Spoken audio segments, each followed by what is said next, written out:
According to the type of human mind, God will be defined. Man makes God in his own image. The God of the fundamentalist believer is a lot different from how Buckminster Fuller defined God.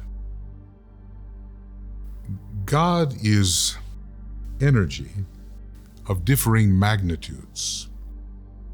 When we deal with an energy far beyond our ken, we tend to glorify it by calling it God. I am a monotheist, polytheist.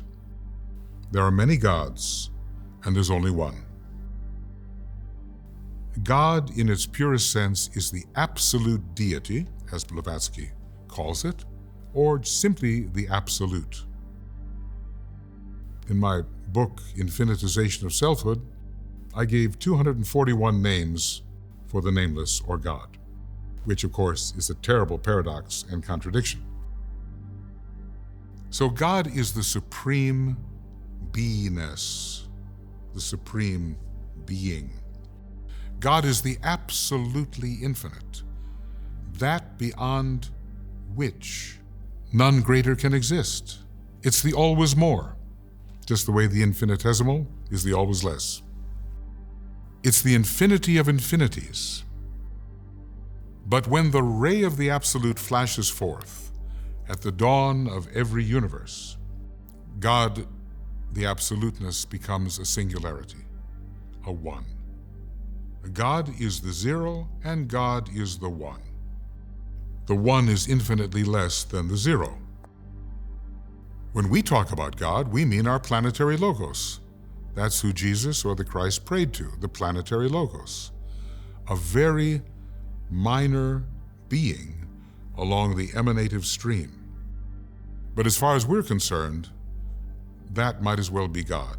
According to the plan of our planetary logos, God, our planetary logos, so we must conform. So we must obey, so we must fulfill. It is the purpose of our God, the planetary logos, to increase the light in his manifestation, and we are all part of building that lighted station. He has a purpose, we conform.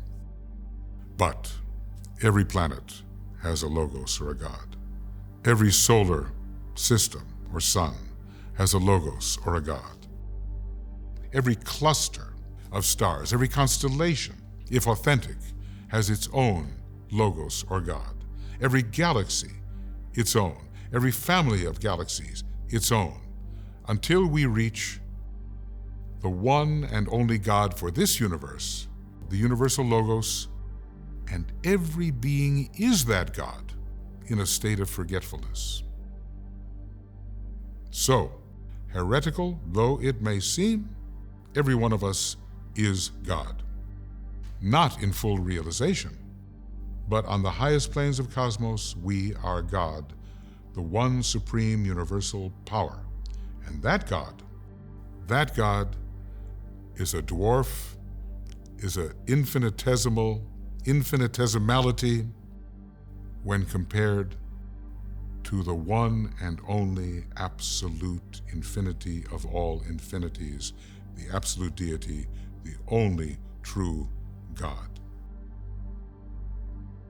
All other gods, even the God of a universe, is an infinitesimalization of that one absolute, because the distance between 1 and 0 is infinite. Every unit, no matter how big, is always ultimately tiny from a certain perspective when compared to the infinity of all infinities. So, God, that we cannot pray to, we can only be it, is the absolute deity. And the gods to whom we can pray, our solar angel, the God of our planet, one day the God of our solar system, ever higher are the range of glorious beings of ever larger scope, and every one of them is a God in the one and only God as the one and only God. But let's be practical.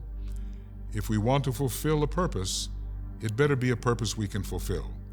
And that has to do with fulfilling the purpose of our proximate deity, our proximate God. It might as well at first be our solar angel. Let's fulfill that plan and work our way towards fulfilling the will of the hierarchy, a God in a sense, finally to Sanat Kumara and beyond. That we can handle in time. When we talk about the Universal One, well, we'll get there, and we already are there.